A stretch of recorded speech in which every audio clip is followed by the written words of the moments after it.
د خدای د پاره چرته ختم می ګیلې کا کنه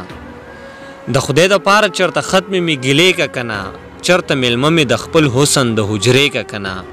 سترګې می ډکې شوې بچو چې می سلګو کې ویل سترګې می ډکې شوې بچو چې می سلګو کې ویل دا ډوډۍ کلکې د بیبې لکې پستې کا کنه تیارې به ختم شي رڼا به می ژوندون ته راشي تیارې به ختم شي رڼا به می ژوندون ته راشي چرته جانانه د وصال بلې ډیوې کا کنه ما تا پسې دومره جړلې دي چې حد نشته ما تا پسې دومره جړلې دي چې حد نشته لږې شانته ما د پاره اوښکې تویې کا کنه زما بچې د لوږې مرې ورته خوراک کوي دی زما بچې د لوږې مرې ورته خوراک کوي دی بخښنه غواړم خان زوی ته د نارې کا کنه ګلغوټۍ واوره ارمان هر څه به داستا ومني ګلغوټۍ واوره ارمان هر څه به داستا ومني خو ته هم لږې شان پوره خپلې وعدې کا کنه